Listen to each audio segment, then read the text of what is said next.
ਵਾਹਿਗੁਰੂ ਸਾਹਿਬ JIO. Satnam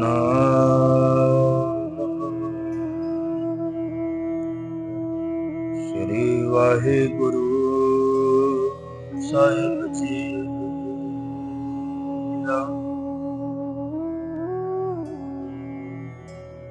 ਬਲਹਾਰੀ ਗੁਰ ਆਪਣੇ ਦਿਹਾੜੀ ਸਦਵਾਰੇ। ਜਿਨ ਮਾਨਸ ਤੇ ਦੇਵਤੇ ਕੀਏ ਕਰਤ ਨ ਲਾਗੀ ਵਾਰ। ਜੇ ਸੋ ਚੰਦਾ ਉਗਵਹਿ ਸੂਰਜ ਚੜ੍ਹੇ ਹਜ਼ਾਰੇ। ਤੇ ਚਾਨਣ ਹੁੰਦਿਆਂ ਗੁਰ ਬਿਨ ਘੋਰ ਅੰਧਾਰੇ। ਸੁਖੋ ਤਲ ਗੁਰ ਸੇਵੀਐ ਅਹਨਸ ਸਹਿਜ ਸੁਭਾਏ। ਦਰਸ਼ਨ ਪਰਸਿਐ ਗੁਰੂ ਕੈ ਜਨਮ ਮਰਨ ਦੁਖ ਜਾਏ। ਹੋਵੇ ਸਿਫਤ ਖਸਮ ਦੀ ਨੂਰ ਅਰਸੋਂ ਗੁਰ ਸੋਹ ਚਟਿਐ। ਤੁਧ ਡਿਠੈ ਸਚੈ ਪਾਤਸ਼ਾਹ ਮਲ ਜਨਮ ਜਨਮ ਦੀ ਕਟਿਐ। ਸੱਜਣ ਸਚਾ ਪਾਤਸ਼ਾਹ ਸ਼ਿਰ ਸ਼ਾਹਾਂ ਦੇ ਸ਼ਾਹ। ਜਿਸ ਪਾਸ ਬੈਠਿਆ ਸੋਈ ਹੈ ਸਭਨਾ ਦਾ ਹੈ ਸਾਹ। ਵਾਹਿਗੁਰੂ ਜੀ। ਧਨਾਸਰੀ ਮਹਲਾ ਪਹਿਲਾ ਘਰ ਦੂਜਾ ਅਸ਼ਟਪਦੀਆ। ਇਕ ਓੰਕਾਰ ਸਤਿਗੁਰ ਪ੍ਰਸਾਦ। ਗੁਰ ਸਾਗਰ ਰਤਨੀ ਭਰਪੂਰੇ। ਅੰਮ੍ਰਿਤ ਸੰਤ ਚੁਗਹਿ ਨਹੀਂ ਦੂਰੇ। ਗੁਰ ਸਾਗਰ ਰਤਨੀ ਭਰਪੂਰੇ। ਅੰਮ੍ਰਿਤ ਸੰਤ ਚੁਗਹਿ ਨਹੀਂ ਦੂਰੇ। ਹਰ ਰਸ ਚੋਗ ਚੁਗਹਿ ਪ੍ਰਭ ਪਾਵੇ। ਸਰਵਰ ਮਹਿ ਹੰਸ ਪ੍ਰਾਨ ਪਤ ਪਵੈ। ਕਿਆ ਭਗ ਬਪੜਾ ਛਪੜੀ ਨਾਏ। ਕੀਚੜ ਡੂਬੈ ਮੈਲ ਨਾ ਜਾਏ। ਰਹਾਉ ਰਖ ਰਖ ਚਰਨ ਤਰੇ ਵਿਚਾਰੀ। ਦੁਬਿਧਾ ਛੋੜ ਭੈ ਨਿਰੰਕਾਰੀ। ਮੁਕਤ ਪਦਾਰਥ ਹਰ ਰਸ ਚਾਖੇ। ਆਵਣ ਜਾਣ ਰਹੇ ਗੁਰ ਰਾਖੇ। ਸਰਵਰ ਹੰਸਾ ਛੋੜ ਨ ਜਾਏ। ਪ੍ਰੇਮ ਭਗਤ ਕਰ ਸਹਿਜ ਸਮਾਏ। ਸਰਵਰ ਮਹਿ ਹੰਸ ਹੰਸ ਮਹਿ ਸਾਗਰ। ਅਕਥ ਕਥਾ ਗੁਰ ਬਚਨੀ ਆਦਰ। ਸੁਨ ਮੰਡਲ ਇਕ ਜੋਗੀ ਬੈਸੇ। ਨਾਰ ਨ ਪੁਰਖ ਕਹੋ ਕਉ ਕੈਸੇ। ਤਿਰ ਭਵਨ ਜੋਤ ਰਹੇ ਲਿਵ ਲਾਏ। ਸੁਰ ਨਰ ਨਾਥ ਸਚੇ ਸਰਨਾਈ। ਆਨੰਦ ਮੂਲ ਅਨਾਥ ਆਧਾਰੇ। ਗੁਰਮੁਖ ਭਗਤ ਸਹਿਜ ਵਿਚਾਰੇ। ਭਗਤ ਵਸ਼ਲ ਪਹਿ ਕਾਟਨ ਹਾਰੇ। ਹਉ ਮੈਂ ਮਾਰ ਮਿਲੇ ਭਗਤਾਰੇ। ਅਨੇਕ ਜਤਨ ਕਰ ਕਾਲ ਸੰਤਾਏ। ਮਰਨ ਲਿਖਾਏ ਮੰਡਲ ਮਹਿ ਆਏ। ਜਨਮ ਪਦਾਰਥ ਦੁਬਦਾ ਖੋਵੈ। ਆਪ ਨਾ ਚੀਨਸ ਭ੍ਰਮ ਭ੍ਰਮ ਰੋਵੈ। ਕਹਿਤੋ ਪੜਤੋ ਸੁਣਤੋ ਏਕ। ਧੀਰਜ ਧਰਮ ਧਰਨੀ ਤਰ ਟੇਕ। ਜਤ ਸਤ ਸੰਜਮ ਹਿਰਦੈ ਸਮਾਏ। ਚੌਥੇ ਪਦ ਕੋ ਜੇ ਮਨ ਪਤੀ ਆਏ।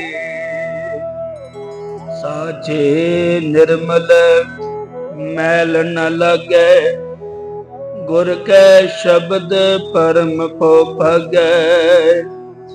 ਸੂਰਤ ਮੂਰਤ ਆਦ ਅਨੂਪ। ਨਾਨਕ ਜਾਚੈ ਸਾਚ ਸਰੂਪ। ਸਾਚੇ ਨਿਰਮਲ ਮੈਲ ਨ ਲਾਗੈ। ਗੁਰ ਕੈ ਸ਼ਬਦ ਪਰਮ ਪੋ ਭਾਗੈ। ਸੂਰਤ ਮੂਰਤ ਆਦ ਅਨੂਪ। ਨਾਨਕ ਜਾਚੈ ਸਾਚ ਸਰੂਪ। ਵਾਹਿਗੁਰੂ ਜੀ ਕਾ ਖਾਲਸਾ, ਵਾਹਿਗੁਰੂ ਜੀ ਕੀ ਫਤਿਹ। ਪਰਮ ਸਨਮਾਨਯੋਗ ਜੁਗੋ ਜੁਗ ਅਟਲ ਚਵਰ ਛਤਰ ਤਖਤ ਦੇ ਮਾਲਕ, ਜਾਗਤ ਜੋਤ ਗੱਦੀ ਤੇ ਬਿਰਾਜਮਾਨ,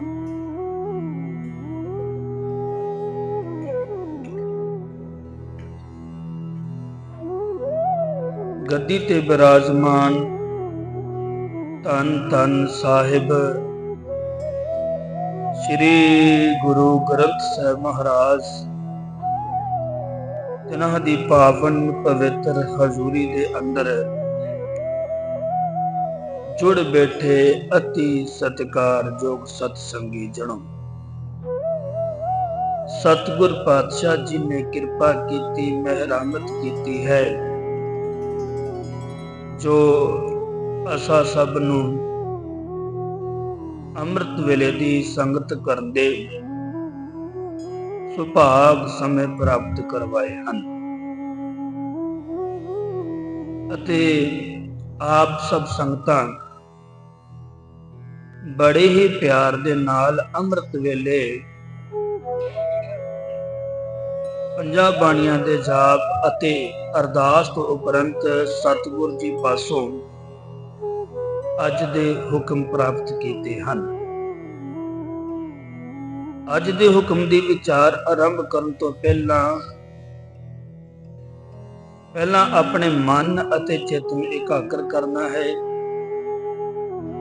ਤਾਂ ਜੋ ਸਤਿਗੁਰ ਜੀ ਵੱਲੋਂ ਬਖਸ਼ਿਆ ਹੋਇਆ ਉਪਦੇਸ਼ ਸਾਡੇ ਹਿਰਦੇ ਤੇ, ਸਾਡੀ ਮਤ ਤੇ ਬੈਠ ਸਕੇ। ਆਓ ਮਨ ਅਤੇ ਚਿੱਤ ਨੂੰ ਕਰੀਏ ਇਕਾਗਰ, ਸਤਿਗੁਰਾਂ ਦੇ ਚਰਨਾਂ ਦੇ ਨਾਲ ਜੋੜਨ ਦਾ ਯਤਨ ਕਰੀਏ ਅਤੇ ਦਸ਼ਮੇਸ਼ ਪਿਤਾ ਜੀ ਵੱਲੋਂ ਬਖਸ਼ਿਸ਼ ਕੀਤੀ ਹੋਈ ਫਤਿਹ ਦੀ ਸਾਂਝ ਪਾਈਏ ਜੀ। ਵਾਹਿਗੁਰੂ ਜੀ ਕਾ ਖਾਲਸਾ, ਵਾਹਿਗੁਰੂ ਜੀ ਕੀ ਫਤਿਹ। ਗੁਰਮੁਖੋ ਪਿਆਰਿਓ, ਜੋ ਅੱਜ ਦਾ ਹੁਕਮ ਸਤਿਗੁਰ ਪਾਤਸ਼ਾਹ ਸਾਡੀ ਝੋਲੀ ਵਿੱਚ ਪਾਉਂਦੇ ਨੇ, ਇਹ ਹੁਕਮ ਧੰਨ ਧੰਨ ਸ੍ਰੀ ਗੁਰੂ ਨਾਨਕ ਦੇਵ ਮਹਾਰਾਜ, ਜਿਨ੍ਹਾਂ ਦੇ ਮੁਖਾਰ ਬਿੰਦ ਤੋਂ ਉਚਾਰਨ ਕੀਤਾ ਹੋਇਆ ਹੈ। ਧਨਾਸਰੀ ਰਾਗ ਦੇ ਅੰਦਰ ਗਾਉਣ ਦਾ ਹੁਕਮ ਹੈ ਅਤੇ ਸ੍ਰੀ ਗੁਰੂ ਗ੍ਰੰਥ ਸਾਹਿਬ ਮਹਾਰਾਜ ਜੀ ਦੇ ਪਵਿੱਤਰ ਅੰਗ 685 ਤੇ ਸੋਭਾਇਮਾਨ ਹੈ। ਤੇ ਸਤਿਗੁਰ ਪਾਤਸ਼ਾਹ ਫਰਮਾਉਂਦੇ ਹਨ, ਧਨਾਸਰੀ ਮਹਲਾ ਪਹਿਲਾ ਘਰ ਦੂਜਾ। ਘਰ ਦੂਜਾ ਤੋਂ ਭਾਵ ਤਾਲ ਦੇ ਨਾਲ ਸੰਬੰਧ ਹੈ। ਅਸ਼ਟਪਦੀਆਂ ਭਾਵ ਇਹ ਜਿਹੜਾ ਸ਼ਬਦ ਹੈ ਨਾ, 8 ਪਦਿਆਂ ਵਾਲਾ ਸ਼ਬਦ ਹੈ। 8 ਪਦੇ ਨੇ ਇਸ ਸ਼ਬਦ ਦੇ, ਅਸ਼ਟਪਦੀਆਂ। ਇੱਕ ਓੰਕਾਰ ਸਤਿਗੁਰ ਪ੍ਰਸਾਦ। ਪਰਮਾਤਮਾ ਇੱਕ ਹੈ ਅਤੇ ਸੱਚੇ ਗੁਰੂ ਦੀ ਕਿਰਪਾ ਦੇ ਦੁਆਰਾ ਹੀ ਹਾਸਲ ਹੁੰਦਾ ਹੈ, ਪ੍ਰਾਪਤ ਹੁੰਦਾ ਹੈ। ਮਗਲਾ ਚਰਨ ਤੋਂ ਉਪਰੰਤ ਸਤਿਗੁਰ ਪਾਤਸ਼ਾਹ ਫਰਮਾਉਂਦੇ ਹਨ ਕਿ ਗੁਰ ਸਾਗਰ ਰਤਨੀ ਭਰਪੂਰੇ, ਅੰਮ੍ਰਿਤ ਸੰਤ ਚੁਗਹਿ ਨਹੀਂ ਦੂਰੇ। ਹਰ ਰਸ ਚੋਗ ਚੁਗਹਿ ਪ੍ਰਭ ਭਾਵੈ, ਸਰਵਰ ਮਹਿ ਹੰਸ ਪ੍ਰਾਣ ਪਤ ਪਾਵੈ। ਅੱਗੇ ਫਿਰ ਰਹਾਉ ਦੇ ਬੰਦ ਦੇ ਵਿੱਚ ਬਖਸ਼ਿਸ਼ ਵਰਤਾਉਂਦੇ ਨੇ ਕਿ ਕਿਆ ਭਗ ਭਪੜਾ ਛਪੜੀ ਨਾਹੀਂ, ਕੀਚੜ ਡੂਬੈ ਮਹਿਲ ਨਾ ਜਾਏ ਰਹਾਉ। ਸਤਿਗੁਰ ਪਾਤਸ਼ਾਹ ਬਖਸ਼ਿਸ਼ ਵਰਤਾਉਂਦੇ ਨੇ ਕਿ ਗੁਰੂ ਜਿਹੜਾ ਹੈ ਨਾ, ਗੁਰੂ ਇੱਕ ਸਾਗਰ ਹੈ। ਗੁਰੂ ਇੱਕ ਸਾਗਰ ਹੈ, ਸਮੁੰਦਰ ਹੈ। ਤੇ ਸਮੁੰਦਰ ਵੀ ਕਾਹਦਾ? ਰਤਨੀ ਭਰਪੂਰੇ। ਇਹਦੇ ਵਿੱਚ ਕੀਮਤੀ ਰਤਨ ਨੇ, ਰਤਨਾਂ ਦੇ ਨਾਲ ਨੱਕੋ ਨੱਕ ਭਰਿਆ ਪਿਆ ਹੈ। ਇਹ ਸਾਗਰ ਜਿਹੜਾ ਹੈ ਨਾ, ਰਤਨਾਂ ਦੇ ਨਾਲ ਨੱਕੋ ਨੱਕ ਭਰਿਆ ਪਿਆ ਹੈ। ਤੇ ਇਸ ਸਾਗਰ ਦੇ ਵਿੱਚੋਂ ਇਹਨਾਂ ਰਤਨਾਂ ਨੂੰ ਚੁਗਦਾ ਕਿਹੜਾ ਹੈ? ਅੰਮ੍ਰਿਤ ਸੰਤ ਚੁਗਹਿ ਨਹੀਂ ਦੂਰੇ। ਕਹਿੰਦੇ ਨੇ ਜਿਹੜੇ ਅੰਮ੍ਰਿਤ ਰੂਪੀ ਰਤਨ ਮਾਨਕ ਹੀਰੇ ਨੇ, ਜਿਹੜੇ ਇਹ ਸੰਤ ਜਨ ਜਿਹੜੇ ਗੁਰਮੁਖ ਪਿਆਰੇ ਨੇ, ਇਸ ਸਾਗਰ ਦੇ ਵਿੱਚ ਚੁਗਦੇ ਨੇ। ਤੇ ਗੁਰਮੁਖੋ ਪਿਆਰਿਓ, ਬਾਣੀ ਦੇ ਵਿੱਚ ਸਤਿਗੁਰੂ ਜੀ ਨੇ ਉਦਾਹਰਨ ਦੇ ਕੇ ਸਾਨੂੰ ਸਮਝਾਉਣਾ ਕੀਤਾ ਹੈ ਕਿ ਇੱਕ ਸਮੁੰਦਰ ਦੇ ਕੰਢੇ, ਇੱਕ ਦਰਿਆ ਦੇ ਕੰਢੇ, ਉੱਥੇ ਹੀ ਹੰਸ ਖਲੋਤਾ ਹੈ, ਉੱਥੇ ਹੀ ਬਗਲਾ ਖਲੋਤਾ ਹੈ।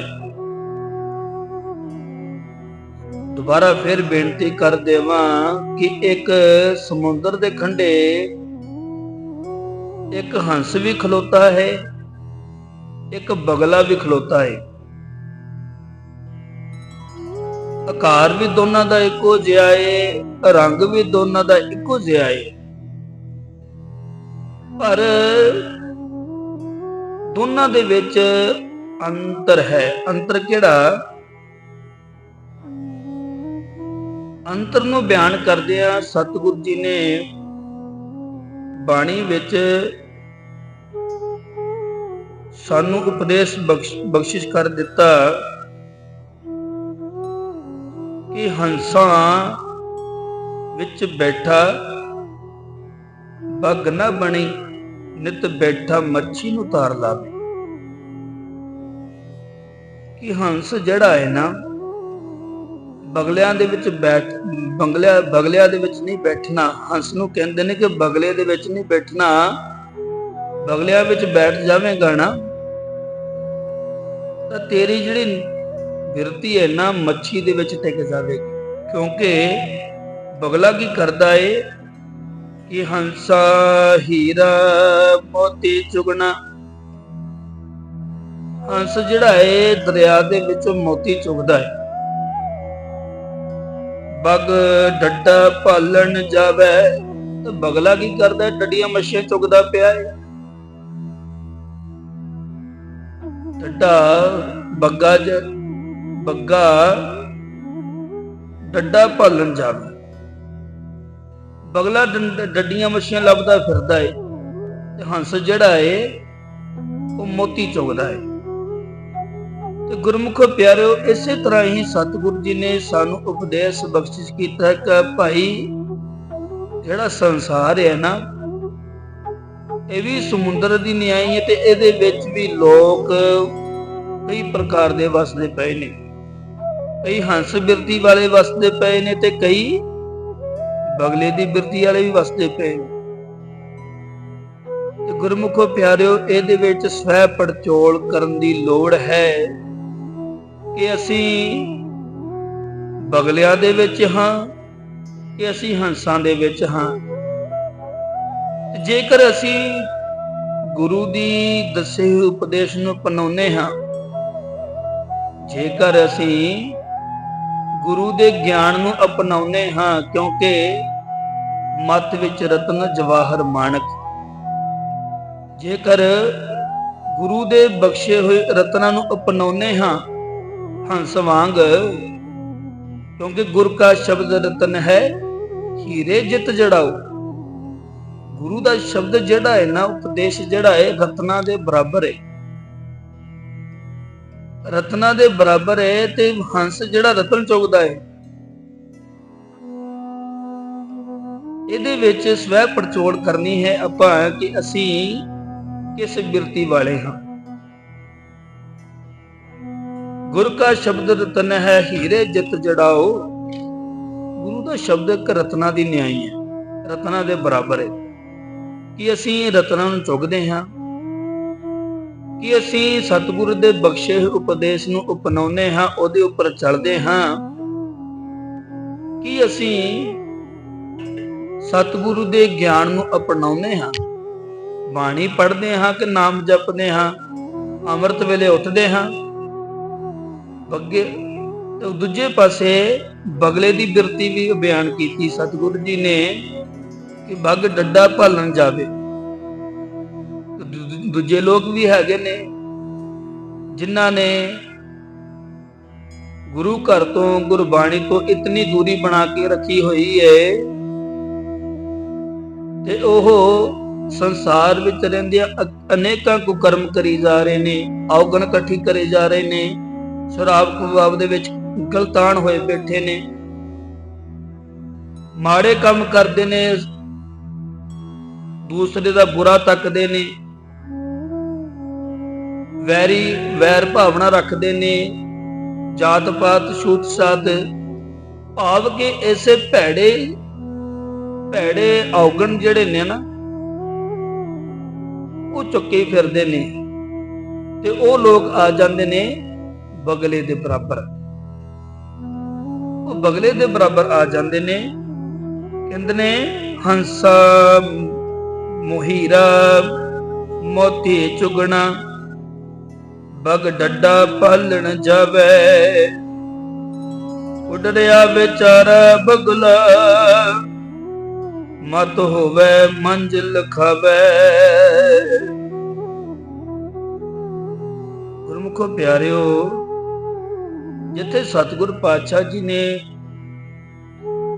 ਹੰਸ ਅਤੇ ਬਗਲੇ ਦੀ ਉਦਾਹਰਨ ਦੇ ਕੇ ਸਾਨੂੰ ਸਮਝਾਇਆ ਨੇ ਕਿ ਸੰਸਾਰ ਦੇ ਵਿੱਚ ਇਸ ਤਰ੍ਹਾਂ ਦੇ ਲੋਕ ਰਹਿ ਰਹੇ ਨੇ, ਤੇ ਗੁਰਮੁਖੋ ਪਿਆਰਿਓ, ਉੱਥੇ ਸਤਿਗੁਰੂ ਜੀ ਨੇ ਕਹਿ ਦਿੱਤਾ ਕਿ ਅੰਮ੍ਰਿਤ ਸੰਤ ਚੁਗੇ ਨਹੀਂ ਦੂਰੇ। ਜਿਹੜੇ ਤਾਂ ਲੋਕ ਹੰਸ ਬਿਰਤੀ ਵਾਲੇ ਨੇ, ਜਿਹੜੇ ਸੰਤ ਜਨ ਨੇ, ਗੁਰਮੁਖ ਪਿਆਰੇ ਨੇ, ਉਹ ਐਸੇ ਅੰਮ੍ਰਿਤ ਨੂੰ, ਰਤਨ ਰੂਪੀ ਨਾਮ ਨੂੰ ਚੁਗ ਲੈਂਦੇ ਨੇ, ਅੰਮ੍ਰਿਤ ਰੂਪੀ ਨਾਮ ਨੂੰ ਚੁਗਦੇ ਨੇ ਤੇ ਆਪਣੇ ਤੋਂ ਕਦੀ ਵੀ ਦੂਰੀ ਨਹੀਂ ਬਣਾ ਕੇ ਰੱਖਦੇ। ਨਹੀਂ ਦੂਰੇ। ਗੁਰੂ ਤੋਂ ਕਦੀ ਵੀ ਦੂਰੀ ਬਣਾ ਕੇ ਨਹੀਂ ਰੱਖਦੇ, ਉਹ ਹਮੇਸ਼ਾ ਹੀ ਗੁਰੂ ਦੇ ਨਾਲ ਜੁੜੇ ਰਹਿੰਦੇ ਨੇ। ਗੁਰਮੁਖੋ ਪਿਆਰਿਓ, ਬੱਗਾ ਬੱਗੇ ਕੱਪੜੇ ਤੀਰਥ ਮੰਜ ਵਸਨ, ਕੁੱਟ ਕੁੱਟ ਜੀਆਂ ਖਾਵਣੇ ਬੱਗੇ ਨਾ ਕਹੀਨ। ਕਹਿੰਦੇ ਨੇ ਕਿ ਇਸ ਸੰਸਾਰ ਦੇ ਵਿੱਚ ਐਸੇ ਵੀ ਲੋਕ ਨੇ ਜਿਹੜੇ ਵੇਖਣ ਦੇ ਵਿੱਚ ਧਰਮੀ ਤਾਂ ਜਾਪਦੇ ਨੇ, ਵੇਖਣ ਦੇ ਵਿੱਚ ਚਿੱਟੇ ਕੱਪੜੇ ਵੀ ਪਹਿਨੇ ਹੋਏ ਨੇ, ਸੰਤ ਲਿਬਾਸ ਪਹਿਨਿਆ ਹੋਇਆ ਏ, ਆਪਣੇ ਨਾਮ ਦੇ ਅੱਗੇ ਬੜੇ ਵਧਾ ਚੜਾ ਕੇ ਅੱਖਰ ਵੀ ਲਿਖੇ ਹੁੰਦੇ ਨੇ। ਕਹਿੰਨੇ ਬ੍ਰਹਮ ਗਿਆਨੀ ਲਿਖਿਆ ਹੁੰਦਾ ਹੈ, ਕਹਿੰਨੇ ਕੁਝ ਲਿਖਿਆ ਹੁੰਦਾ ਹੈ, ਕਹਿੰਨੇ ਕੁਝ ਲਿਖਿਆ ਹੁੰਦਾ ਹੈ। ਕਹਿੰਦੇ ਨੇ ਕਿ ਵੇਖਣ ਦੇ ਲਈ ਹੰਸਾਂ ਵਾਲੇ ਕੱਪੜੇ ਤਾਂ ਪਹਿਨੇ ਨੇ, ਪਰ ਕੀ ਬਿਰਤੀ ਕੀ ਸੋਚ ਉਹਨਾਂ ਦੀ ਐਸੀ ਹੈ, ਇਹ ਵੀ ਪੜਚੋਲ ਕਰਨ ਦੀ ਲੋੜ ਹੈ ਜੀ। ਅੱਜ ਦੇ ਸਮੇਂ ਦੇ ਵਿੱਚ ਖਾਸ ਕਰਕੇ ਇਹ ਪੜਚੋਲ ਕਰਨ ਦੀ ਲੋੜ ਹੈ ਕਿ ਜਿਨ੍ਹਾਂ ਨੂੰ ਅਸੀਂ ਇਸ਼ਟ ਮੰਨਦੇ ਹਾਂ ਕਿ ਉਹ ਪੂਰੇ ਹਨ ਇਸ ਲਿਬਾਸ ਦੇ ਵਿੱਚ। ਕਹਿੰਦੇ ਵੇਖਣ ਨੂੰ ਬੱਗਾ ਬੱਗੇ ਕੱਪੜੇ ਤੀਰਥ ਮੰਜ ਵਸਨ, ਤੀਰਥਾਂ ਉੱਤੇ ਵੀ ਵਸਦੇ ਨੇ। ਗੁਰਮੁਖੋ ਪਿਆਰਿਓ, ਕਹਿੰਦੇ ਕੁੱਟ ਕੁੱਟ ਜੀਆਂ ਖਾਵਣੇ, ਲੋਕਾਂ ਦਾ ਗਲਾ ਕੁੱਟ ਕੁੱਟ ਕੇ ਨਜਾਇਜ਼ ਕਬਜ਼ੇ ਕਰ ਕਰਕੇ, ਲੋਕਾਂ ਨੂੰ ਕੁਰਾਹੇ ਪਾ ਪਾ ਕੇ, ਕਹਿੰਦੇ ਨੇ ਐਸੇ ਲੋਕਾਂ ਨੂੰ ਕਦੇ ਵੀ ਹੰਸ ਨਹੀਂ ਆਖਿਆ ਜਾ ਸਕਦਾ, ਕਦੀ ਵੀ ਸੰਤ ਜਨ ਨਹੀਂ ਆਖਿਆ ਜਾ ਸਕਦਾ। ਗੁਰਮੁਖੋ ਪਿਆਰਿਓ, ਸਤਿਗੁਰੂ ਜੀ ਨੇ ਅੱਜ ਦੇ ਹੁਕਮ ਦੇ ਵਿੱਚ ਸਾਨੂੰ ਗੁਰੂ ਦੀ ਪਰਿਭਾਸ਼ਾ ਸਮਝਾਉਂਦਿਆਂ ਹੋਇਆਂ ਸਾਨੂੰ ਸਮਝਾਇਆ ਹੈ ਕਿ ਗੁਰੂ ਜਿਹੜਾ ਹੈ ਨਾ, ਗੁਰੂ ਇੱਕ ਸਾਗਰ ਬਣਿਆ ਹੈ, ਸਮੁੰਦਰ ਹੈ। ਇਹਦੇ ਵਿੱਚ ਇਤਨਾ ਗਿਆਨ ਹੈ ਨਾ, ਗੁਰੂ ਦੇ ਕੋਲੋਂ ਗਿਆਨ ਹੀ ਲੈ, ਗਿਆਨ ਰੂਪੀ ਰਤਨ ਚੁਗ, ਗਿਆਨ ਰੂਪੀ ਰਤਨ ਚੁਗ ਕੇ ਤੂੰ ਆਪਣੇ ਜੀਵਨ ਨੂੰ ਗਿਆਨਵਾਨ ਬਣਾ, ਆਪਣੇ ਜੀਵਨ ਨੂੰ ਸੁਖਾਲਾ ਬਣਾ। ਤੈਨੂੰ ਗੱਲ ਸਮਝ ਆ ਜਾਵੇ ਤੇ ਗੁਰਮੁਖੋ ਪਿਆਰਿਓ, ਅੱਗੇ ਸਤਿਗੁਰ ਜੀ ਫਰਮਾਉਂਦੇ ਹਨ, ਹਰ ਰਸ ਚੋਗ ਚੁਗੇ ਪ੍ਰਭ ਭਾਵੈ, ਸਰਵਰ ਮੈਂ ਹੰਸ ਪ੍ਰਾਣ ਪਤ ਪਵੈ। ਕਹਿੰਦੇ ਨੇ ਪ੍ਰਭੂ ਦੀ ਮਿਹਰ ਦੇ ਅਨੁਸਾਰ, ਪਰਮਾਤਮਾ ਦੀ ਕਿਰਪਾ ਦੇ ਅਨੁਸਾਰ ਜਿਹੜੇ ਸੰਤ ਜਨ ਨੇ, ਹੰਸ ਬਿਰਤੀ ਵਾਲੇ ਨੇ, ਜਿਹੜੇ ਗੁਰਮੁਖ ਪਿਆਰੇ ਹਨ, ਹਰ ਨਾਮ ਰੂਪੀ ਜਿਹੜਾ ਹੈ ਨਾ ਚੋਗ ਚੁਗਦੇ ਨੇ। ਹਰ ਰਸ ਚੋਗ ਚੁਗੇ ਪ੍ਰਭ ਪਾਵੇ, ਸਰਵਰ ਮੈਂ ਹੰਸ ਪ੍ਰਾਣ ਪਤ ਪਾਵੇ। ਕਹਿੰਦੇ ਨੇ ਗੁਰਸਿੱਖ ਜਿਹੜੇ ਹੰਸ ਬਿਰਤੀ ਵਾਲੇ ਨੇ, ਗੁਰੂ ਸਰੋਵਰ ਦੇ ਵਿੱਚੋਂ ਨਾਮ ਤਾਂ ਚੁਗਦੇ ਹੀ ਨੇ। ਕਹਿੰਦੇ ਨੇ ਇਸ ਆਤਮਾ ਨੂੰ, ਇਸ ਜਿੰਦ ਨੂੰ ਮਾਲਕ ਪ੍ਰਭੂ ਦੇ ਚਰਨਾਂ ਦੇ ਨਾਲ ਜੋੜ ਲੈਂਦੇ ਨੇ। ਐਸਾ ਜੁੜਦੇ ਨੇ ਕਿ ਮਨ ਨੂੰ ਅਨੁਭਵ ਹੋ ਜਾਂਦਾ ਹੈ ਕਿ ਮੈਨੂੰ ਹੁਣ ਪਰਮਾਤਮਾ ਮਿਲ ਗਿਆ ਹੈ, ਪਰਮਾਤਮਾ ਮਿਲ ਗਿਆ ਹੈ। ਕਿਉਂਕਿ ਗੁਰੂ ਦੇ ਨਾਲ ਜੁੜ ਕੇ ਗੁਰੂ ਫਿਰ ਗੱਲ ਸਮਝਾ ਦਿੰਦਾ ਹੈ ਕਿ ਰੱਬ ਪਰਮਾਤਮਾ ਜਿਹੜਾ ਹੈ ਉਹ ਕੀ ਹੈ ਤੇ ਉਹਦੇ ਕੀ ਗੁਣ ਨੇ। ਗੁਰਮੁਖੋ ਪਿਆਰਿਓ, ਅੱਗੇ ਰਹਾਉ ਦੇ ਬੰਦ ਦੇ ਵਿੱਚ ਸਤਿਗੁਰ ਜੀ ਬਖਸ਼ਿਸ਼ ਵਰਤਾ ਦਿੰਦੇ ਨੇ, ਕਿਆ ਬਗ ਬਪੜਾ ਛਪੜੀ ਨਾਏ। ਇਹਦੇ ਵਿਚਾਰਾ ਬਗਲਾ ਜਿਹੜਾ ਹੈ ਨਾ, ਛਪੜੀ ਵਿੱਚ ਛਪੜੀ ਵਿੱਚ ਕਾਹਦੇ ਲਈ ਨਹਾਉਂਦਾ ਏ? ਕਿਆ ਬਗ ਬੱਪੜਾ ਛਪੜੀ ਨਹਾਏ। ਛਪੜੀ ਦੇ ਵਿੱਚ ਕੇਵਲ ਤਾਂ ਕੇਵਲ ਉਹ ਚੁਗਦਾ ਹੈ ਡੱਡੀਆਂ ਮੱਛੀਆਂ। ਡੱਡੀਆਂ ਮੱਛੀਆਂ ਚੁਗ ਚੁਗ ਕੇ ਪਰ ਜਿਤਨਾ ਮਰਜੀ ਉਹ ਚਿੱਟੇ ਰੰਗ ਦਾ ਹੁੰਦਾ ਏ, ਭਾਵੇਂ ਚੁਗਦਿਆਂ ਚੁਗਦਿਆਂ ਉਹ ਸਰੀਰ ਦਾ ਸਾਰਾ ਸਰੀਰ ਜਿਹੜਾ ਹੈ ਨਾ ਸਾਰਾ ਉਹ ਚਿੱਕੜ ਦੇ ਵਿੱਚ ਲਿਬੇੜ ਲਵੇ। ਚਿੱਕੜ ਦੇ ਵਿੱਚ ਲਿਬੜਿਆ ਸਰੀਰ ਉਹਦਾ ਚਿੱਟੇ ਤੋਂ ਰੰਗ ਜਿਹੜਾ ਹੈ ਨਾ ਉਹ ਬਦਲ ਜਾਂਦਾ ਹੈ। ਤੇ ਗੁਰਮੁਖੋ ਪਿਆਰਿਓ, ਇਸ ਲਈ ਸਤਿਗੁਰੂ ਜੀ ਨੇ ਸਾਨੂੰ ਸਮਝਾ ਦਿੱਤਾ ਕਿ ਭਾਈ ਜਿਸ ਤਰ੍ਹਾਂ ਬਗਲਾ ਚਿੱਕੜ ਦੇ ਵਿੱਚ ਰਹਿੰਦਿਆਂ ਹੋਇਆਂ ਆਪਣਾ ਰੰਗ ਗਵਾ ਬੈਂਦਾ ਹੈ ਨਾ, ਉਹਨੂੰ ਭੁੱਲ ਜਾਂਦਾ ਏ, ਡੱਡੀਆਂ ਮੱਛੀਆਂ ਦੇ ਵਿੱਚ ਇਤਨਾ ਗਲਤਾਨ ਹੋ ਜਾਂਦਾ ਏ, ਇਤਨੀ ਬਿਰਤੀ ਉਹਦੀ ਡੱਡੀਆਂ ਮੱਛੀਆਂ ਦੇ ਵਿੱਚ ਲੱਗੀ ਹੋਈ ਹੈ ਕਿ ਉਸ ਨੂੰ ਆਪਣੀ ਸਾਫ਼ ਸਫਾਈ ਦਾ ਚੇਤਾ ਭੁੱਲ ਜਾਂਦਾ ਏ। ਇੱਥੋਂ ਤੱਕ ਕਿ ਆਪਣਾ ਰੰਗ ਤੱਕ ਗਵਾ ਲੈਂਦਾ ਏ, ਜਿਹੜਾ ਵੇਖਣ ਨੂੰ ਚਿੱਟਾ ਤਾਂ ਸੀ ਪਰ ਉਹ ਰੰਗ ਬਦਲ ਗਿਆ ਚਿੱਕੜ ਦੇ ਵਿੱਚ ਲਿਬੜ ਕੇ।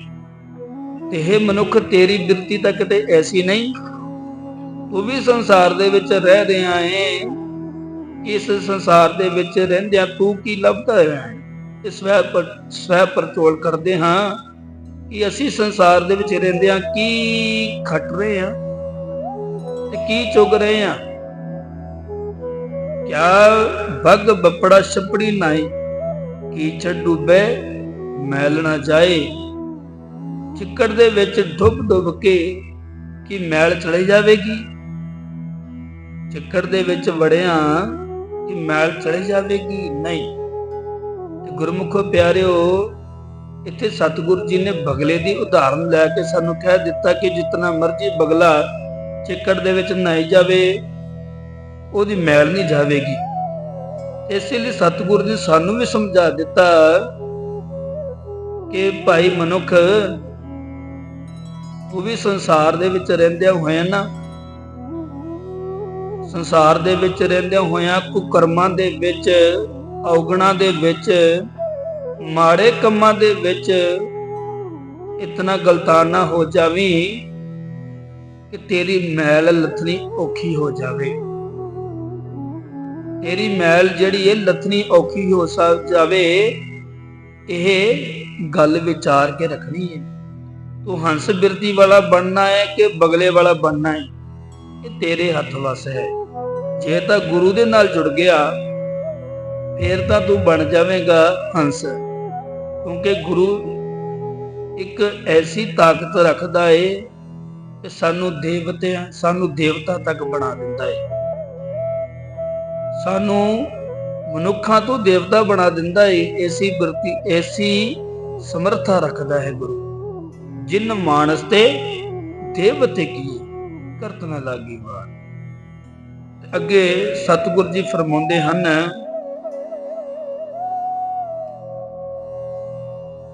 ਰੱਖ ਰੱਖ ਚਰਨ ਧਰੇ ਵਿਚਾਰੇ, ਦੁਬਿਧਾ ਛੋੜ ਪਏ ਨਿਰੰਕਾਰੇ।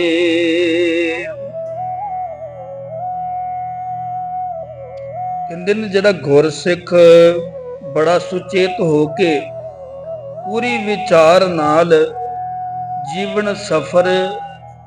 ਜੀਵਨ ਦੇ ਵਿੱਚ ਜੀਵਨ ਸਫਰ ਦੌਰਾਨ ਪੈਰ ਜਿਹੜਾ ਹੈ ਨਾ, ਪੈਰ ਜਿਹੜਾ ਆਪਣਾ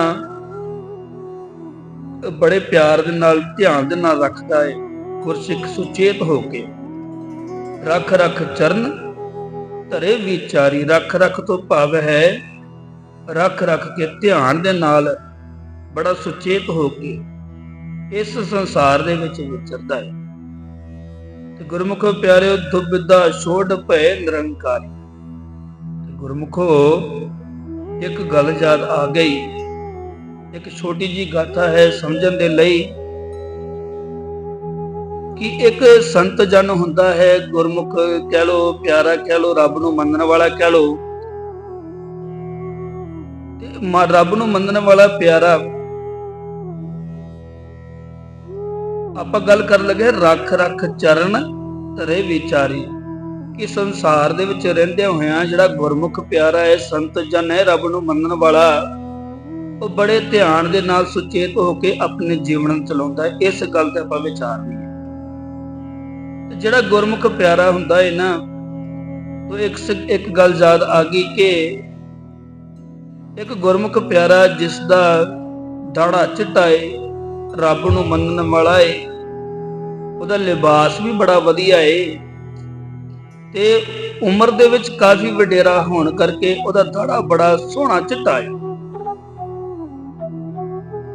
ਤੇ ਗੁਰਮੁਖੋ ਪਿਆਰੇ ਉਹਦੇ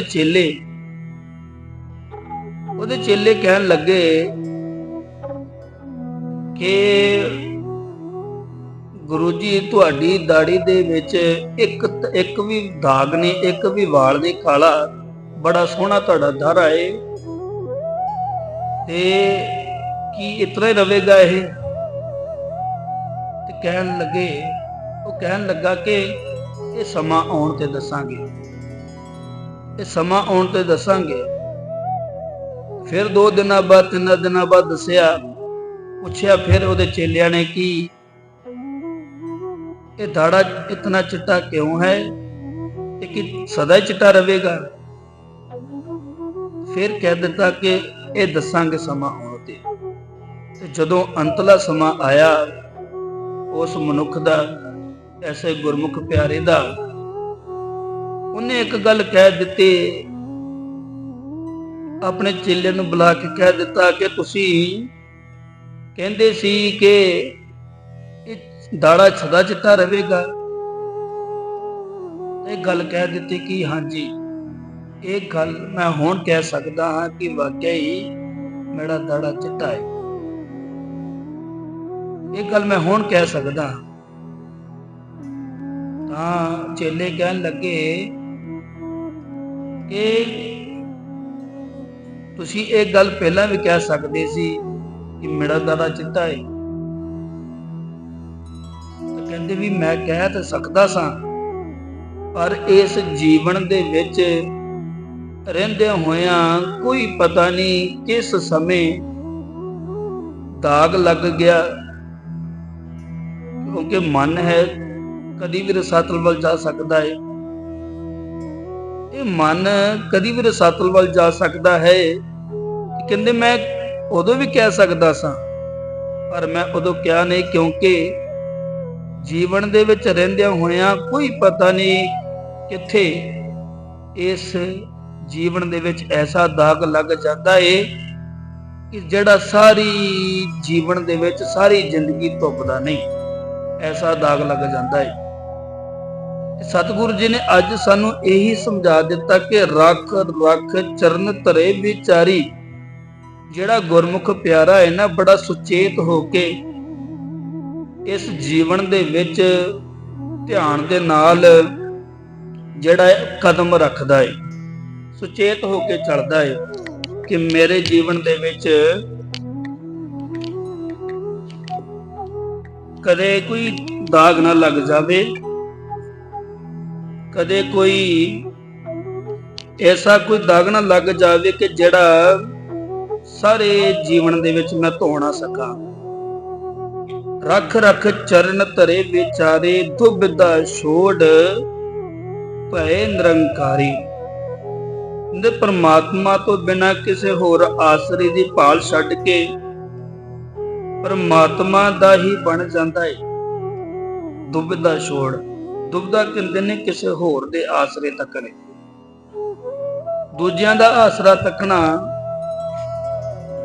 ਕਿ ਦੁਬਿਧਾ ਦੇ ਵਿੱਚ ਰਹਿਣਾ। ਦੁਬਿਧਾ ਕਹਿ ਦਿੰਦੇ ਨੇ ਕਿਸੇ ਦੂਸਰੇ ਦਾ ਆਸਰਾ ਤੱਕਣਾ। ਕਹਿੰਦੇ ਪ੍ਰਮਾਤਮਾ ਤੋਂ ਬਿਨਾਂ ਕਿਸੇ ਹੋਰ ਦੂਸਰੇ ਦੇ ਆਸਰੇ ਤੱਕ ਕੇ ਨਾ ਦੁਬਿਧਾ ਦੇ ਵਿੱਚ ਤੂੰ ਸਤਿਗੁਰੂ ਤੋਂ ਦੂਰੀ ਬਣਾ ਲੇਗਾ। ਜੇਕਰ ਪ੍ਰਮਾਤਮਾ ਦੇ ਨਾਲ ਜੁੜਿਆ ਰਹੇਗਾ, ਪ੍ਰਮਾਤਮਾ ਦਾ ਹੀ ਬਣ ਜਾਂਦਾ ਹੈ ਨਾ।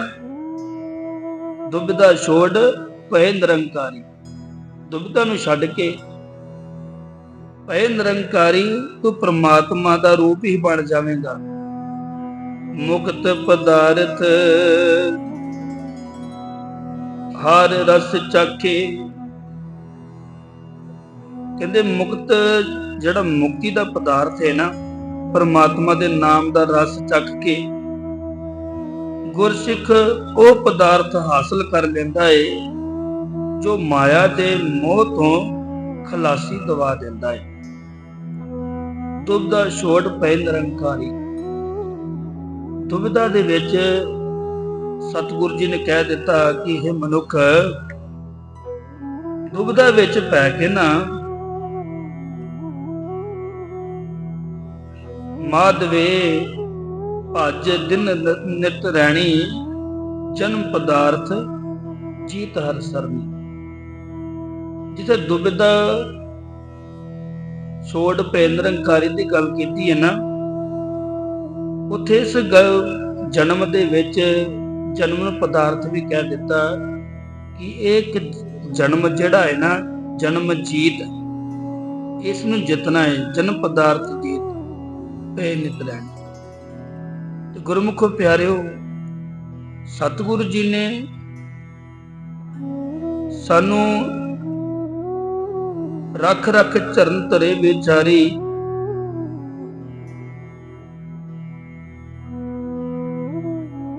ਰੱਖ ਰੱਖ ਚਰਨ ਧਰੇ ਵਿਚਾਰੇ, ਦੁਬਿਧਾ ਛੋੜ ਪੈ ਨਿਰੰਕਾਰੀ, ਮੁਕਤ ਪਦਾਰਥ ਹਰ ਰਸ ਚਾਖੇ, ਆਵਣ ਜਾਣ ਰਹੇ ਗੁਰ ਰਾਖੇ। ਪਰਮਾਤਮਾ ਦੇ ਨਾਮ ਦਾ ਰਸ ਚੱਖ ਕੇ ਗੁਰਸਿੱਖ ਉਹ ਪਦਾਰਥ, ਉਹ ਨਾਮ, ਸਹੀ ਰਸਤਾ, ਸਹੀ ਗਿਆਨ ਚੱਕ ਲੈਂਦਾ ਏ। ਤੇ ਜਿਹੜਾ ਐਸਾ ਗਿਆਨ ਮਾਇਆ ਦੇ ਮੋਹ ਤੋਂ ਕਹਿ ਲੋ ਖਲਾਸੀ ਦਵਾ ਦਿੰਦਾ ਹੈ ਨਾ, ਕਹਿੰਦੇ ਨੇ ਅਸਲ ਦੇ ਵਿੱਚ ਉਹੀ ਮੁਕਤੀ ਦਾ ਪਦਾਰਥ ਬਣਦਾ। ਮੁਕਤ ਪਦਾਰਥ ਹਰ ਰਸ ਚਾਖੇ, ਆਵਣ ਜਾਣ ਰਹੇ ਗੁਰੂ ਰਾਖੇ। ਗੁਰੂ ਦੀ ਉਸਨੇ ਸਹਾਇਤਾ ਕਰ ਦਿੱਤੀ। ਉਸਨੇ ਜਨਮ ਮਰਨ ਦੇ ਜਿਹੜੇ ਗੇੜ ਨੇ ਉਹ ਮੁਕਾ ਲਏ।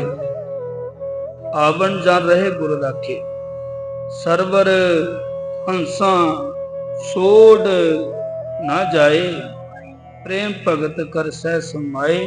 ਜਿਵੇਂ ਹੰਸ ਮਾਨ ਸਰੋਵਰ ਨੂੰ ਛੱਡ ਕੇ ਕਿਤੇ ਨਹੀਂ ਜਾਂਦਾ ਨਾ,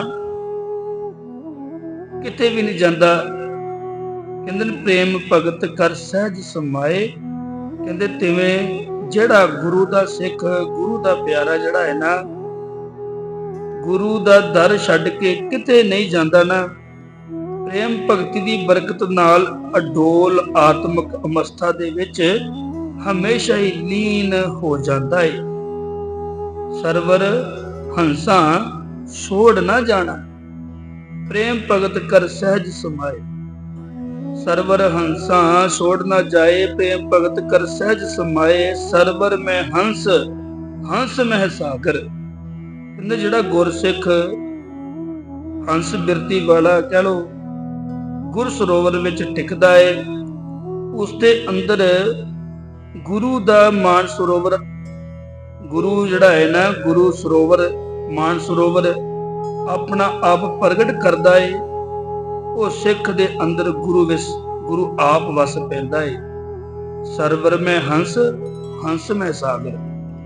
ਕਹਿੰਦੇ ਨੇ ਪਹਿਲਾਂ ਜਿਹੜਾ ਹੰਸ ਸੀ ਸਰਵਰ ਦੇ ਕੋਲ ਜਾਂਦਾ ਸੀ, ਸਰੋਵਰ ਦੇ ਕੋਲ ਜਾਂਦਾ ਸੀ, ਤੇ ਜਦੋਂ ਉਸ ਕੰਢੇ ਤੇ ਖਲੋਤਾ ਰਹਿੰਦਾ, ਕਿਤੇ ਨਹੀਂ ਜਾਂਦਾ, ਤੇ ਜਿਹੜਾ ਸਰਵਰ ਹੈ ਨਾ, ਸਾਗਰ ਜਿਹੜਾ ਹੈ, ਹੰਸ ਮੈਂ ਸਾਗਰ, ਉਹ ਫਿਰ ਗੁਰਸਿੱਖ ਦੇ ਅੰਦਰ ਵਰਤਣ ਲੱਗ ਪੈਂਦਾ ਹੈ। ਆਖੋ ਸਤਿਨਾਮ ਸ੍ਰੀ ਵਾਹਿਗੁਰੂ। ਅੱਗੇ ਸਤਿਗੁਰੂ ਜੀ ਨੇ ਬਖਸ਼ਿਸ਼ ਵਰਤਾ ਦਿੱਤੀ, ਸਾਨੂੰ ਉਪਦੇਸ਼ ਬਖਸ਼ਿਸ਼ ਕਰ ਦਿੱਤਾ ਕਿ ਸਰਵਰ ਮੈਂ ਹੰਸ, ਹੰਸ ਮੈਂ ਸਾਗਰ, ਅਕਥ ਕਥਾ ਗੁਰ ਬਚਨੀ ਆਦਰ। ਇਹ ਕਥਾ ਅਕਥ ਹੈ, ਅਕਥ ਕਥਾ ਗੁਰ ਬਚਨੀ ਆਦਰ। ਉਹ ਕਿਹੜੀ ਅਕਥ ਕਥਾ ਹੈ? ਇਹ ਆਤਮਿਕ ਅਵਸਥਾ ਦਾ ਬਿਆਨ ਨਹੀਂ ਹੋ ਸਕਦੀ। ਸਿਰਫ ਇੱਕ ਕਹਿ ਸਕਦੇ ਹਾਂ ਕਿ ਗੁਰੂ ਦੇ ਬਚਨਾਂ ਉੱਤੇ ਤੁਰ ਕੇ ਉਹ ਲੋਕ ਪਰਲੋਕ ਵਿੱਚ ਆਦਰ ਪਾ ਲੈਂਦੇ ਨੇ।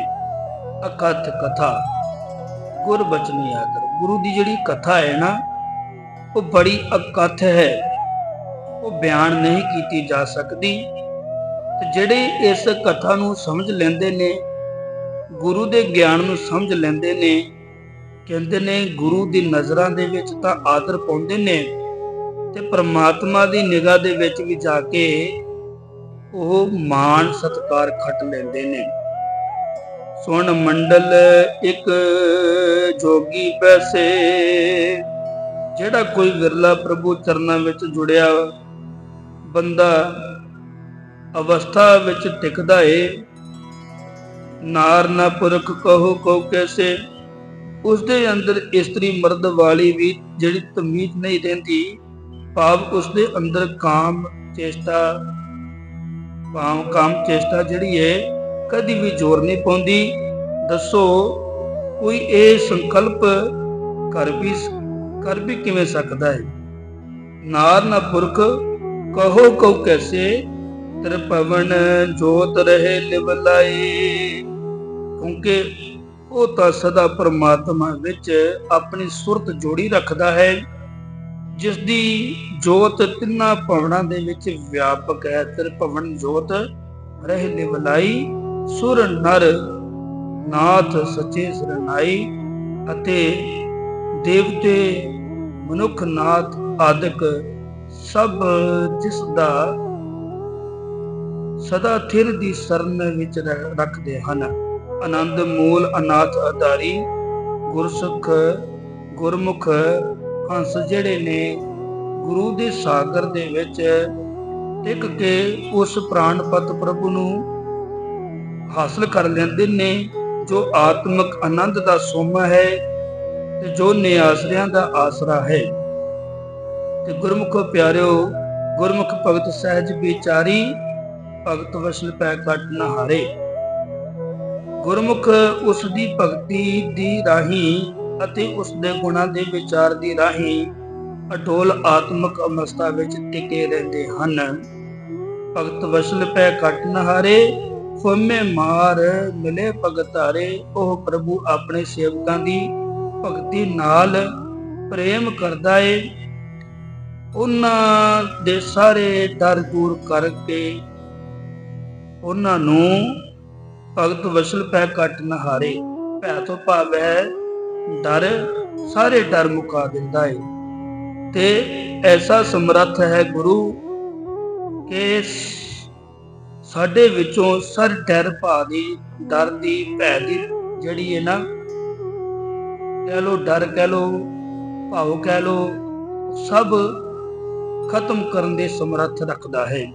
ਹਉਮੈ ਮਾਰ ਮਿਲੇ ਭਗਤਾਰੀ।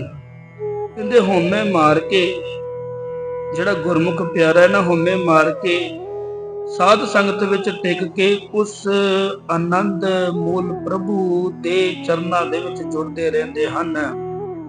ਹਮੇਸ਼ਾ ਹੀ ਹਉਮੈ ਨੂੰ ਮਾਰ ਕੇ ਗੁਰੂ ਦੇ ਚਰਨਾਂ ਦੇ ਨਾਲ ਜੁੜੇ ਰਹਿੰਦੇ ਨੇ। ਅਨੇਕ ਯਤਨ ਕਰ ਕਾਲ ਸੰਤਾਏ, ਅਨੇਕਾਂ ਹੋਰ ਯਤਨ ਕਰਕੇ ਛੇੜੀ ਹੋਈ ਆਤਮਿਕ ਮੌਤ ਉਸ ਨੂੰ ਕਦੀ ਵੀ ਦੁਖੀ ਨਹੀਂ ਕਰਦੀ।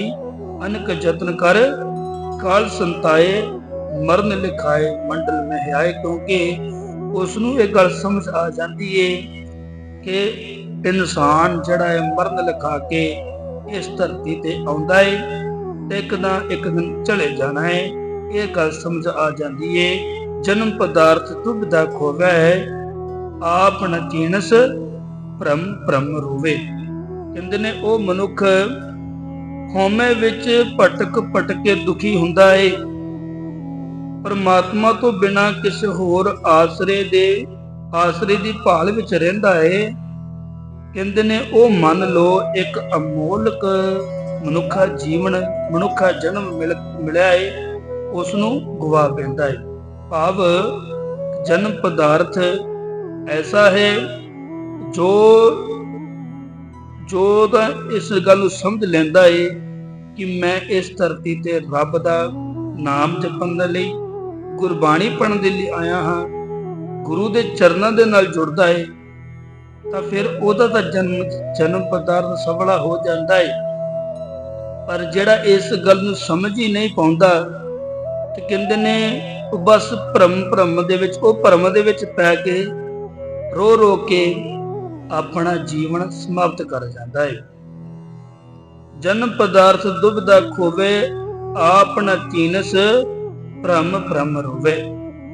ਜਿਹੜਾ ਮਨੁੱਖ ਵਿਚਾਰੇ ਬਗਲੇ ਵਾਂਗ ਹਉਮੈ ਦੀ ਛੱਪੜੀ ਦੇ ਵਿੱਚ ਹੀ ਨਹਾਉਂਦਾ ਰਹਿੰਦਾ ਏ ਤੇ ਆਪਣੇ ਆਤਮਿਕ ਜੀਵਨ ਨੂੰ ਨਹੀਂ ਪਛਾਣਦਾ, ਕਹਿੰਦੇ ਨੇ ਉਹ ਭਰਮ ਕੇ ਰੋਂਦਾ ਰਹਿੰਦਾ ਏ।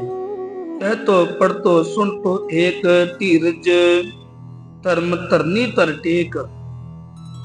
ਪਰ ਜਿਹੜਾ ਮਨੁੱਖ ਇੱਕ ਪਰਮਾਤਮਾ ਦੀ ਸਿਫਤ ਸਲਾਹੀ ਉਚਾਰਦਾ ਏ, ਨਿਤ ਜੁੜਿਆ ਰਹਿੰਦਾ ਏ, ਪੜਦਾ ਏ, ਸੁਣਦਾ ਏ ਤੇ ਧਰਤੀ ਦੇ ਆਸਰੇ ਪ੍ਰਭੂ ਦੀ ਟੇਕ ਫੜਦਾ ਏ, ਉਹ ਗੰਭੀਰ ਸੁਭਾਅ ਗ੍ਰਹਿਣ ਕਰਦਾ ਏ। ਧੀਰਜ ਧਰਮ ਧਰਨੀ ਧਰ ਟੇਕ। ਧਰਨੀ ਧਰ ਕਹਿੰਦੇ ਨੇ ਧਰਤੀ ਦਾ ਆਸਰਾ। ਧਰਤੀ ਦੇ ਆਸਰਾ ਕਿਹੜਾ ਏ? ਉਹ ਰੱਬ ਦਾ, ਉਹ ਪਰਮਾਤਮਾ ਦਾ। ਕਹਿੰਦੇ ਨੇ ਧਰਤੀ ਦੇ ਆਸਰੇ ਦੇ, ਜਿਸ ਨੇ ਧਰਤੀ ਨੇ ਆਸਰਾ ਜਿਸ ਦਾ ਤੱਕਿਆ ਹੋਇਆ ਹੈ ਨਾ, ਜਿਹੜਾ ਤਾਂ ਉਸ ਦਾ ਪਰਲਾ ਫੜ ਲੈਂਦਾ ਏ, ਕਹਿੰਦੇ ਕਦੀ ਵੀ ਪਛਤਾਉਂਦਾ ਨਹੀਂ। ਜਤ ਸਤ ਸੰਜਮ ਰਿਦੇ ਸਮਾਏ, ਚੌਥੇ ਪਥ ਕੋ ਜੇ ਮਨ ਪਤੇ ਆਏ। ਕਹਿੰਦੇ ਜਤ ਸਤ ਤੇ ਸੰਜਮ ਉਸ ਮਨੁੱਖ ਦੇ ਹਿਰਦੇ ਵਿੱਚ ਲੀਨ ਰਹਿੰਦੇ ਨੇ, ਜੇ ਉਹ ਗੁਰੂ ਦੀ ਸ਼ਰਨ ਦੇ ਵਿੱਚ ਰਹਿ ਕੇ ਆਪਣੇ ਮਨ ਨੂੰ ਉਸ ਆਤਮਿਕ ਅਵਸਥਾ ਵਿੱਚ ਗਜਾ ਲਏ, ਜਿੱਥੇ ਮਾਇਆ ਦੇ ਤਿੰਨੇ ਹੀ ਜਿਹੜੇ ਗੁਣ ਜਿਹੜੇ ਮਾਇਆ ਦੇ ਤਿੰਨ ਗੁਣ ਨੇ, ਉਹ ਕਦੇ ਵੀ ਜ਼ੋਰ ਨਹੀਂ ਪਾਉਂਦੇ। ਚੌਥੇ ਪਦ ਜੇ ਮਨ ਪਤੇ ਆਏ, ਸਾਚੇ ਨਿਰਮਲ ਮੈਨ ਨਾ ਲਾਗੇ, ਗੁਰ ਕੈ ਸ਼ਬਦ ਪਰਮ ਕੋ ਭਾਗੇ। ਕਹਿੰਦੇ ਸਦਾ ਥਿਰ ਪ੍ਰਭੂ ਵਿੱਚ ਟਿਕ ਕੇ ਪਵਿੱਤਰ ਹੋਏ ਮਨੁੱਖ ਦੇ ਮਨ ਨੂੰ ਵਿਕਾਰਾਂ ਦੀ ਮੈਲ ਕਦੀ ਨਹੀਂ ਚੰਬੜਦੀ। ਸਾਚੇ ਨਿਰਮਲ ਮੈਲ ਨਾ ਲਾਗੇ, ਗੁਰ ਕੈ ਸ਼ਬਦ ਪਰਮ ਕੋ ਭਾਗੇ।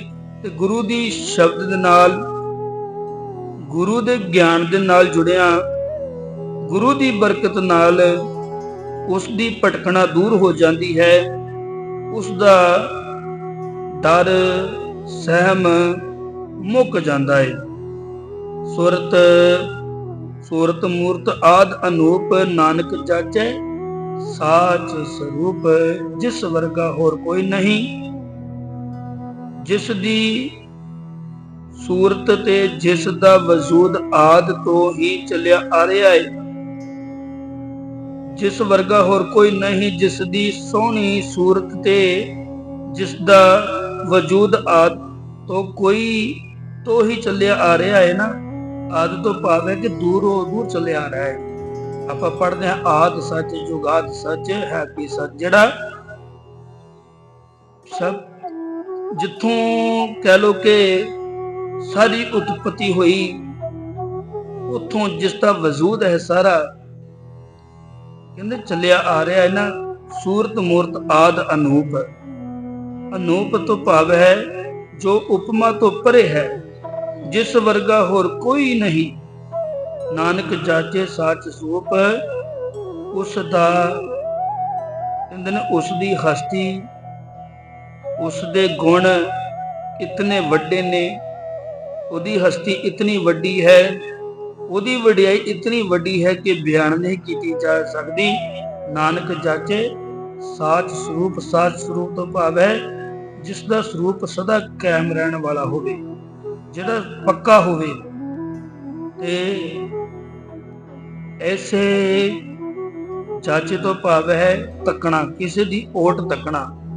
ਤੇ ਨਾਨਕ ਨਾਮ ਦੀ ਮੋਹਰ ਲਗਾ ਕੇ ਕਹਿੰਦੇ ਨੇ ਕਿ ਹੇ ਨਾਨਕ, ਮੈਂ ਐਸੇ ਸਰੂਪ ਵਾਲੇ, ਐਸੇ ਸਮਰੱਥ ਗੁਰੂ ਦੇ, ਐਸੇ ਸਮਰੱਥ ਪਰਮਾਤਮਾ ਦੇ ਮੈਂ ਆਸਰੇ ਤੱਕਦਾ ਹਾਂ। ਸਦਾ ਥਿਰ ਰਹਿਣ ਵਾਲੇ, ਜਿਹਦੀ ਹਸਤੀ ਬੜੀ ਅਨੂਪ ਹੈ, ਐਸੇ ਪ੍ਰਭੂ ਤੋਂ ਮੈਂ ਬਲਹਾਰ ਜਾਨਾ ਹਾਂ, ਕੁਰਬਾਨ ਜਾਨਾ ਹਾਂ ਤੇ ਦਰ ਤੋਂ ਨਾਮ ਦੀ ਦਾਤ ਮੰਗਦਾ ਹਾਂ। ਮੈਂ ਐਸੇ ਪਰਮਾਤਮਾ ਤੋਂ ਮੈਂ ਨਾਮ ਦੀ ਦਾਤ ਮੰਗਦਾ ਹਾਂ। ਨਾਨਕ ਜਾਚੇ ਸਾਚ ਸਰੂਪ। ਸੋ ਸਤਿਗੁਰੂ ਜੀ ਨੇ ਅੱਜ ਦੇ ਹੁਕਮ ਦੇ ਵਿੱਚ ਸਾਨੂੰ ਇਹ ਉਪਦੇਸ਼ ਦਿੱਤਾ ਹੈ ਕਿ ਭਾਈ ਜਿਹੜਾ ਗੁਰੂ ਹੈ ਨਾ, ਗੁਰੂ ਇੱਕ ਸਾਗਰ ਦੀ ਨਿਆਈ ਹੈ, ਸਮੁੰਦਰ ਦੀ ਨਿਆਈ ਹੈ ਕਿ ਇਹਦੇ ਵਿੱਚੋਂ ਤੂੰ ਗਿਆਨ ਚੁੱਕ, ਇਹਦੇ ਵਿੱਚੋਂ ਬਾਣੀ ਪੜ੍ਹ, ਇਹਦੇ ਵਿੱਚੋਂ ਤੂੰ ਨਾਮ ਰੂਪੀ ਹੀਰੇ ਰਤਨ ਚੁਣ ਤੇ ਨਾਮ ਰੂਪੀ ਹੀਰੇ ਚੁੱਕ ਕੇ ਆਪਣੇ ਜੀਵਨ ਨੂੰ ਸੁਖਾਲਾ ਬਣਾ ਤੇ ਇਸ ਸੰਸਾਰ ਦੇ ਵਿੱਚ ਰਹਿੰਦਿਆਂ ਹੋਇਆਂ ਤੂੰ ਬਗਲੇ ਦੇ ਵਾਂਗ ਡੱਡੀਆਂ ਮੱਛੀਆਂ ਤੇ ਤਾਰ ਨਹੀਂ ਲਗਾਉਣੀ, ਭਾਵ ਮਾੜੇ ਕੰਮਾਂ ਤੋਂ ਦੂਰ ਰਹਿਣਾ ਏ, ਔਗਣ ਨਹੀਂ ਇਕੱਠੇ ਕਰਨੇ, ਗੁਣਾਂ ਨੂੰ ਆਪਣੇ ਹਿਰਦੇ ਅੰਦਰ ਵਸਾਉਣਾ ਹੈ, ਔਗਣਾਂ ਨੂੰ ਛੱਡਣਾ ਹੈ ਅਤੇ ਕਿਸੇ ਦਾ ਵੀ ਮਾੜਾ ਨਹੀਂ ਤੱਕਣਾ, ਬੁਰੇ ਕੰਮਾਂ ਤੋਂ ਦੂਰੀ ਬਣਾ ਕੇ ਰੱਖਣੀ ਹੈ ਤੇ ਹੰਸ ਬਿਰਤੀ ਆਪਣੇ ਅੰਦਰ ਲੈ ਕੇ ਆਉਣੀ ਹੈ। ਹੰਸ ਬਿਰਤੀ ਜਿਹੜਾ ਕੇਵਲ ਤਾਂ ਕੇਵਲ ਸਰਵਰ ਦੇ ਵਿੱਚੋਂ ਰਤਨ ਚੁੱਕਦਾ ਹੈ ਨਾ, ਤੇ ਤੂੰ ਵੀ ਉਸ ਰੱਬ ਦਾ, ਉਸ ਪਰਮਾਤਮਾ ਵਾਹਿਗੁਰੂ ਦਾ ਨਾਮ ਚੁੱਕ, ਗੁਰਬਾਣੀ ਪੜਿਆ ਕਰ, ਗੁਰਬਾਣੀ ਦੇ ਨਾਲ ਜੁੜਿਆ ਕਰ, ਤਾਂ ਹੀ ਤੇਰੇ ਜੀਵਨ ਦਾ ਪਾਰ ਉਤਾਰਾ ਹੋ ਸਕਦਾ ਹੈ। ਸੋ ਸਤਿਗੁਰੂ ਜੀ ਕਿਰਪਾ ਕਰਨਾ, ਸਾਡੀ ਵੀ ਅਵਸਥਾ ਬਣ ਜਾਵੇ, ਅਸੀਂ ਵੀ ਹੰਸਾਂ ਦੇ ਵਾਂਗ ਰਤਨ ਚੁਗੀਏ ਤੇ ਬਗਲਿਆਂ ਦੇ ਵਾਂਗ ਅਸੀਂ ਡੱਡੀਆਂ ਮੱਛੀਆਂ ਤੋਂ ਦੂਰ ਬਣਾ ਕੇ ਆਪਣੇ ਜੀਵਨ ਨੂੰ ਸਫਲਾ ਬਣਾਈਏ ਤੇ ਨਾਮ ਬਣਜ ਨਾਲ ਜੁੜ ਕੇ ਆਪਣੇ ਜੀਵਨ ਨੂੰ ਜਿਹੜਾ ਸਤਲ ਵੱਲ ਜਾਂਦਾ ਹੈ ਉਹ ਚੜ੍ਹਦੀ ਕਲਾ ਦੇ ਵੱਲ ਮੁੜ ਆਵੇ। ਇਹ ਸਭ ਨੇ ਅਰਦਾਸ ਕਰਨੀ ਹੈ, ਜਿੱਥੇ ਆਪਣੀ ਅਰਦਾਸ ਕਰਨੀ ਹੈ ਉੱਥੇ ਦਾਸ ਦੀ ਵੀ ਅਰਦਾਸ ਕਰਨੀ ਕਿ ਸਤਿਗੁਰੂ ਦੀ ਬਾਣੀ ਦੀ ਵਿਚਾਰ ਕਰਨੀ ਆ ਜਾਵੇ। ਸੋ ਹੋਈਆਂ ਭੁੱਲਾਂ ਚੁੱਕਾਂ ਦੀ ਖਿਮਾ ਸਤਿਗੁਰੂ ਜੀ ਬਖਸ਼ਣ ਯੋਗ ਨੇ, ਸਤਿਗੁਰਾਂ ਦੀ ਸੰਗਤ ਬਖਸ਼ਣ ਯੋਗ ਹੈ ਜੀ। ਅਸੀਸ ਬਖਸ਼ੋ। ਵਾਹਿਗੁਰੂ ਜੀ ਕਾ ਖਾਲਸਾ, ਵਾਹਿਗੁਰੂ ਜੀ ਕੀ ਫਤਿਹ।